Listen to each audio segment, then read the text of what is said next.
Խնամքից զրկված կենդանիների խնդիրը դարձյալ հանրության ուշադրության կենտրոնում է։ Քաղաքապետարանի ենթակայության կից գործող կազմակերպությունը փետրվարից կսկսի 300 շան համար նախատեսված կացարանի շինարարությունը, նախքան այդ խնդիրներով զբաղվում են կամավորները եւ անհատները։ Այսօրվա մեր զրույցը խնամքից զրկված կենդանիների իրավունքների պաշտպան, իրավաբան եւ կամավոր Մարթա Մելիքսեթյանն է։ Շնորհակալություն հրավերը ընդունելու համար։ Շնորհակալ եմ հրավերի համար։ Թվում է, թե օրենսդրական կարգավորումներ կան, բայց խնդիրը մնում է տարիներով չլուծված։ Ի վերջո, ինչն է պատճառը, որ հարցը չի լուծվում, չի կարգավորվում։ Նախ ասեմ, որ արդեն իմ գլխավորությամբ գործում է Ադելտնային կենդանիների պաշտպանության հասարակական կազմակերպությունը, որի հիմնադիր նախագահ ես եմ հանդիսանում, եւ ըստ էության մեր կանոնադրությամբ սահմանված խնդիրները եւ նպատակները եւս ուղղված են առանց խնամքի մնացած կենդանիների հետ կապված տարաբնույթ խնդիրների լուծմանը։ Եթե մենք գլոբալ առումով խոսենք որպես խնդիր անտուն մնացած կենդանիների թվաքանակը, հա, այս կոնկրետ գոյություն ունի Երևանի մասշտաբով։ Չէ, Երևանի մասշտաբով չեմ կարող ասել վիճակագրություն վարվում է թե չէ, ու ենթադրում եմ, որ քաղաքապետարանին գից կազմակերպությունը կենդանիների խնամքի կենտրոն ՀՕԱԿ-ը ստերջացված եւ պատվաստված կենդանիների վիճակագրություն ունի, որին ես իհարկե չեմ տիրապետում, բայց ցանկացած հասարակական կազմակերպություն եւս իր առջև դրած խնդիրները լուծելիս նույնաբովանդակ խնդիրների լուծման նպատակ է հետապնդում։ Օրինակ, մեր հասարակական կազմակերպության հիմնական խնդիրներից մեկը դա կենդանիների առանց խնամքի մնացած կենդանիների թվաքանակի նվազեցումն է եւ անպայման մատնանշվում է ստերջացման եւ կաստրացման միջոցով։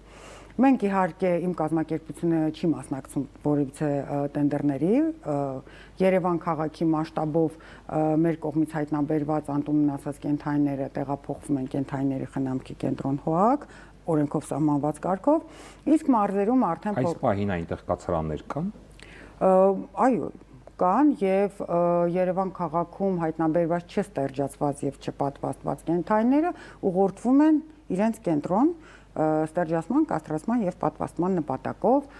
եւ համարակալվում են այդ կենդանիները մեր կազմակերպությունը եւ միայն մեր կազմակերպությունը չէ, նաեւ անհատ կամավորները եւս կենդանասերները ուղարկում են նշված կառույց, ուրեմն վերոհիշյալ գործողությունների կատարման նպատակով մարզերում չի իրականացվում այդ ստերջացման ծրագիրը, քաղաքապետարան գից կազմակերպության կողմից, ուստի մնացած հասարակական կազմակերպությունները պայմանագրային հիմունքներով այն կլինիկաների հետ, որոնց հետ աշխատում են, իրականացնում են արդեն այդ կարգով ստերջացումներ, կան նաև հասարակական կազմակերպություններ, ովքեր մասնակցում են տենդերների, ովքեր ծրագրեր են անում այդ ստերջացման, ասեմ, որ սա նվազեցման, կենդանիների նվազեցման լավագույն տարբերակն է ամբողջ աշխարհում։ Եթե դուք Երևան քաղաքում կամ մարզերում կհանդիպեք խնամքով արկղում տեղավորած զաքուկների, հա, այդ նշանակում է 90% դեպքերում, որ կենդանին տան կենդանի ա եղած ընդաբերել է եւ ուղղակի տերերը փորձել են ազատվել զաքուկներից։ Ինչու խնդիրը տարիներով չի լուծվում։ Սա համակարգային խնդիր է, հասկանալի է, բայց կան պատասխանատուներ, որոնք պարտավորություն ունեն այս խնդիրը ինչպես հարկն է լուծելու, ինչպես քաղաքակիրթ աշխարհում է լուծվում։ Եվրոպական երկրներում կացարանների խնդիրը վաղուց լուծված է, թափառողջների խնդիր չկա, չունեն։ Ինչպես է ստացվել, որ տարիներ շարունակ այս բացը մեզ մոտ եղել է եւ ոչ ոք արդյոք դուք ուսումնասիրել եք ինչի արդյունքում իրանց ինչ եղանակով եւ ինչ մեթոդներով են իրենք պայքարում անտուն մնացած կենդանիների։ Ես ձեզ եմ հարցնում, ձեզանից եմ ուզում ստանալ պատասխան։ Տեսեք, տարբեր երկրներում տարբեր ֆորմատով է դա իրականացվում եւ տարբեր աշխատանքային մեխանիզմներ կան, որոնցից շատերը մեր համար կենդանասերների համար ընդունելի չեն։ Ինչ մեթոդների մասին է խոսքը։ Օրինակ Ամերիկայի Միացյալ Նահանգներում, որոշ նահանգներում կա օրենք, որ եթե կենդանին չի որդեգրվում, հանձնում կացարան եւ ինչ որ X ժամանակահատված չի որդեգրվում, չնայած առողջ է, վարքային խնդիր չունի, ինքը ենթակա է էվտանազիայի։ Դա մեր կենդանասերների համար անընդունելի մեխանիզմ է աշխատանքային։ Ինչպես պայքարել թվաքանակի դեմ։ Նախ ամենակարևորը պետք է բոլոր տնային կենդանիները, այն կենդանիները, որոնք ապրում են տանը, բոլորը հաշվառվեն, չիպավորվեն եւ հաշվառվեն։ Այդ մեկ։ Խոսքը շների մասին է, թե կատուներ։ Շների մասին, կատուների մասին էլ տնային կենդանի ասելով մենք նկատի ունենք շուն եւ կատու։ Նախ եւ առաջ պետքա բոլոր կենդանիները հաշվառվեն։ Պետքա վերահսկվի բուծումը, ամենակարևորը։ Եվ ամենակարևորը ցանկացած կենդանու պահման կանոնները անկախ նրանից ցեղատեսակ է թե անցեղ կենդանին պետք է վերահսկվի տեղական ինքնակառավարման մարմինների կողմից։ Այսօր միակ այսպես ասած մարմինը, որը պետք պարտավորություն է կրում օրենքով սահմանված կարգով այս ոլորտում որոշակի վերահսկողություն իրականացնելու, դա տեղական ինքնակառավարման մարմիններն են, որոնցում բնականաբար մասնագետներ չկան, ովքեր լիարժեք կտիրապետեն օրինակ Երևան քաղաքում մենք ունենք ավականու որոշում, հա, կենդանիների պահման կանոնների վերաբերյալ ըստ ցեղատեսակի, օրինակ կան մի շարք ցեղատեսակներ, որոնք պարտադիր պետք է դնչկալով դուրս գան, կապով դուրս գան, բայց Երևան քաղաքում մենք տեսնում ենք, որ այդ կանոնը չի պահպանվում։ Ով է պատասխանատուն։ Պատասխանատուն ստուգելու թե պատասխանատուն կենդանու տեղական ինքնակառավարման մարմինները արձանագրելու պաշտոն կարող եք ասել ոչ ցանկ տեղական ինքնակառավարման մարմինները Երևանի քաղաքապետարանը տեսեք եթե մենք խոսում ենք վարչական վարույթի մասին կենթանապահի կողմից կենթանու պահման կանոնները խախտելու համար արձանագրությունը կազմում է համայնքը, բայց վարչական պատասխանատվության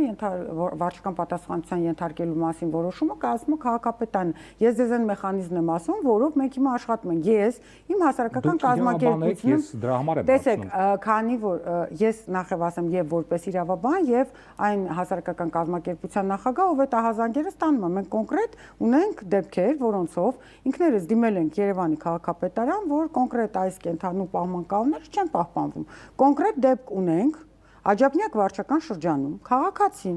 իր կենթանուն շատ կարճ կապով կապում է մանկական խաղահրապարակում ամբողջ օրը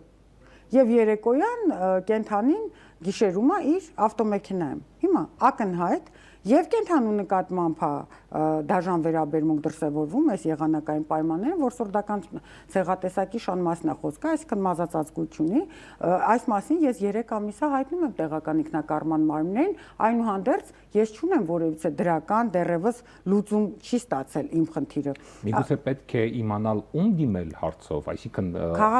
միայն տեղական օդում հնչեցնելով խնդիրը եւ պահանջելով հարցը չի կարգավորվում։ Ես ձեզ ասացի, որ ես օֆիցիալ պաշտոնական նամակներով եմ դիմել քաղաքապետին եւ քաղաքապետը ըստ բնակ պատասխանատուն քաղաքապետը չի։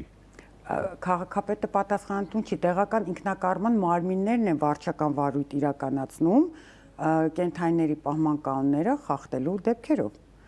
Հստակ վարչական իրավախախտումներ պատասխանատվություն կրող եղել է թե չէ, ինչ որ մեկի պատասխանատվության կանչել են թե ոչ։ 2 հոգու վերաբերյալ վարչական իրավախախտման վերաբերյալ արձանագրություններ են կազմվել, հարցում է ուղարկվել Երևանի քաղաքապետարան մեր կազմակերպության կողմից, արդյոք վարչական պատասխանատվության ենթարկելու վերաբերյալ որոշումները կայացվել են թե չէ եւ ինչ չափով է տուգանքը սահմանվել, դեռևս մենք պատասխան չենք ստացել։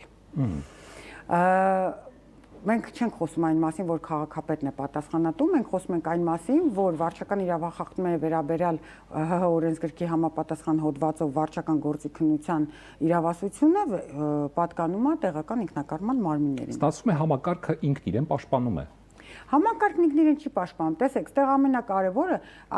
նախորդ անգամ մենք էլի խոսում էինք այս մասին, ես ասացի, որ մենք ներկայացրել ենք համապատասխան դիտարկումներ կապված հենց այս վերահսկողության վերաբերյալ, ոչ թե հանրային վերահսկողության, այլ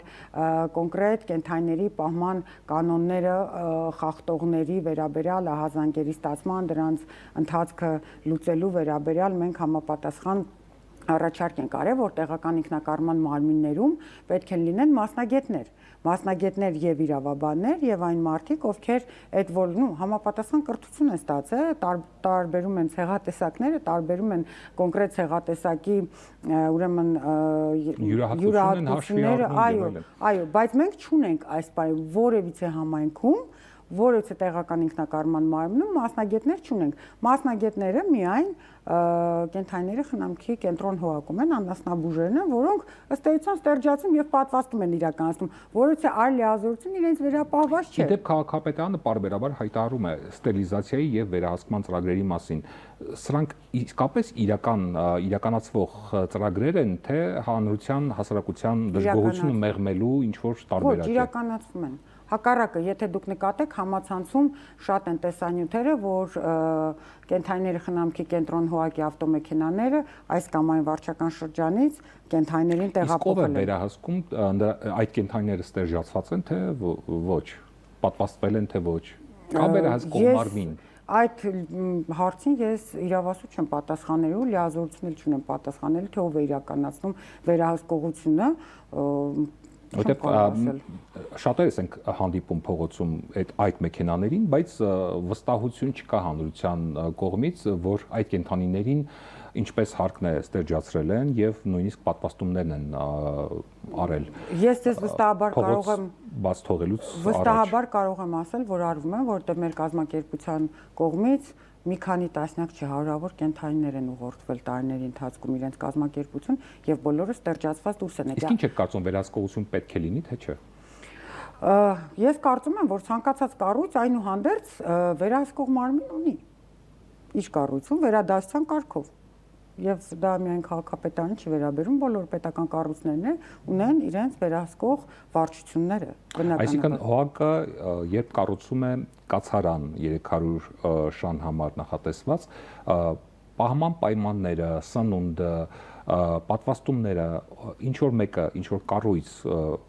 օտար կողքից վերահսկելու է այդ գործընթացին, թե չէ։ Ես չեմ կարող այդ հարցին պատասխանել։ Որովհետև շատ կարևոր խնդիր է, ստեղծվում է մի կազմակերպություն, որը գումար է, այսպես ասած, ծախսելու, բայց այդ գումարի ծախսման արդյունավետությունը ոչ մեկ ոչ ոք չի վերահսկելու։ Կազմակերպությունը արդեն երկար տարիներ է գործում, նոր չի ստեղծվում, այլ ուղղակի իրենց գործունեությունը ընդլայնվում է։ Ես չեմ կարող ավել հարցերի պատասխանել իրենց կառույցի վերաբերյալ, ես միայն կասեմ, որ զուգահեռներ անցկացնելով մնացած ոլորտներում ուրեմն արդյունավետ աշխատանքային մեխանիզմների հետ մեր հասարակական կազմակերպությունն է որպես մասնավոր սեկտորի բաղկացուցիչ մաս բնականաբար շուտով պետական կառույցների հետ այդ թվում կենթանիների խնամքի կենտրոն ՀՕԱԿ-ի հետ համագործակցություն է հաստատելու, արդեն գրավոր հուշագիր ենք ունենալու, դեռևս կետերը շատ չեմ մանրամասնի, դա հետագայում, երբ որ արդեն ստորագրված կլինի, որտեղ համատեղ իրականացվելու են եւ կրթական արշավներ, եւ ստերջացման ծրագրեր, եւ պատվաստման ծրագրեր, եւ այս նոր նախագծով կենթանիների նկատմամբ պատասխանատու վերաբերմունքի մասին օրենքի նախագծում նաև նախատեսված է պարտադիր չիպավորումը։ Ես հույս ունեմ, որ առաջիկայում մեզ մոտ ներկայացուցիչ կգա նաև ՀՕԱԿ-ից, կպատասխանեն այն հարցերին, որոնց դուք դժվարանում եք պատասխանել։ Ամեն դեպքում, եթե քաղաքապետարանը վաղը հայտարարի, պայմանական վաղը հայտարարեց, որ կացարանը արդեն պատրաստ է եւ շահագործվում է, նվազագույնը ինչ պայմաններ պետք է լինեն, որ սա չդառնա հերթական ձևական լուծումը խնդրի։ Շատ քաղաքացիներ, որոնք ըստ էության ոլորտին շատ մանրամասն չեն տիրապետում, բոլորին թվում է, որ այդ կացարանը կառուցվելու է եւ Երևան քաղաքում փողոցներում որևիցե շուն չի լինելու եւ բոլոր շները տեղափոխվելու են այնտեղ։ Երևանի փողոցներում կենթանիների արկայությունը նաեւ իր ուրույն խնդիրն է լուծում, սանիտարական ֆունկցիան են իրանց կատարում, չէ՞։ Դա արդեն ձեզ կենսաբանները երևի թե եթե հրավիրեք ձեզ կասեն, որ ցանկացած կենթանի քաղաքում կատու եւ շուն իր ֆունկցիան է իրականացնում, դա մեկ, երկրորդը Երևան քաղաքում 300 չեն շները, այլ ավելի շատն են եւ թյուր կարծիք թող չձևավորվի մարդկանց մոտ, որ Երևան քաղաքում դրսում փողոցներում ապրող բոլոր կենթանիները տեղափոխվելու են այդ կացարան։ Խոսքը հավանաբար, ես էլի չեմ կարող պնդել, որովհետեւ ես կառույցի ղեկավարը չեմ եւ պատասխանատու չեմ, հավանաբար նշված կառույց կտեղափոխվեն, ինչու՞ չէ, վարքային խնդիրներով շները կամ այն շները, ովքեր որ արձանագրվել են, որ կծման դեպքով, չգիտեմ, արձանագրվել է, որ կոնկրետ շունը ագրեսիա ցուցաբերում մարդկանց նկատմամբ, ու հիվանդ շները, ամեն դեպքում մենք կոնկրետ իմ հասարակական կազմակերպությունը շատ լուրջ ծավալներով իրականացնում է հետևյալ գործունեությունը, մենք անհետաձգելի բժշկական օգնության կազմակերպում ենք անում, բժշկական օգնություն ենք տրամադրում, մենք չտեղափոխում ենք այն կլինիկաներ, որոնց հետ ունենք պայմանագրեր, դրսի կենդանիների, այսինքն բոլոր կլիպսավորիչները, որոնք պատկանում են ըստ էության համայնքին եւ վրայի երթին ենթարկում կամ ինչ-որ խնդիր ունեն առողջական, մեր կազմակերպությունը չի սպասում, որ քաղաքապետարանի համապատասխան կառույցը, ասենք դուք գիտեք, ինչ բիրկայով է կենդանին, ուրեմն ձեր ենթակայության տակ է, որովհետեւ այդ ընթացիկ բուժումներն ու վիրահատությունները իրանց ուրեմն ֆունկցիոնալ գործառույթներից դուրս է։ Դա իրականացնում ենք մենք։ Որն է ձեր կարմիր գիծը, որից հետո այլևս հնարավոր չէ լռել, ինչ պետք է արվի։ Այս պահին ես պետք է ասեմ եւ մասնավոր սեկտորը եւ ըստ էության պետական սեկտորը հնարավորինս ամեն ինչ անում է բոլոր խնդիրները առաջացած լուծելու համար։ Իմ կազմակերպության համար առաջնահերթը դա բուծողների վերահսկողությունն է, որովհետեւ բացարձակ չվերահսկվող ոլորտ է, բացարձակ եւ բուծողները դուրս են մնում հարկերի турքերի վճարումից, դուրս են մնում հարկային դաշտից, անկանոն բուծում են, իրենց բուծած զաքուկներին ում որ վաճառում են, նրանք էլ են սկսում անկանոն բուծել, այ մենք թվականակը պետք է սկսենք բուծողներից, որպեսզի մենք կարողանանք թվականակը նվազեցնել, առավել եւս շատ կարեւոր բան ասեմ, որ վերջին 1 տարվա ընթացքում Ադել տնային կենդանիների պաշտպանության հասարակական կազմակերպության խնամքի տակ գտնվող կենդանիների 99%-ը մաքրացեղ կենդանիներ են։ Դա բացարձակ նորմալ չի, երբ այս պայդրությամբ ես 7 գերմանական հովաշուն ունեմ մաքրացեղ, որոնք ըստ էության, եթե զաքուկ ժամանակ բնականաբար գնվել են բավականին լուրջ գումարով։ Դա նորմալ չի։ Լաբրադորների քանակը, որոնք գտնվում են հիմա մեր ուրեմն խնամքի տակ, դա էլ նորմալ չի։ Մենք պետք է այստեղ, քանի այն պայից սկսած, երբ որ արդեն մաքրացեղ կենդանիները դառնում են թափառական, մենք պետք է արդեն սկսենք այդտեղից։ Շնորհակալություն մեր հարցերին պատասխանելու համար։ Մենք խոսում էինք կենդանիների իրավունքների մասին, զրուցում էինք կենդանիների իրավունքների պաշտպան, իրավաբան եւ կամավոր Մարթա Մելիքսեթյանի հետ։ Ցտեսություն։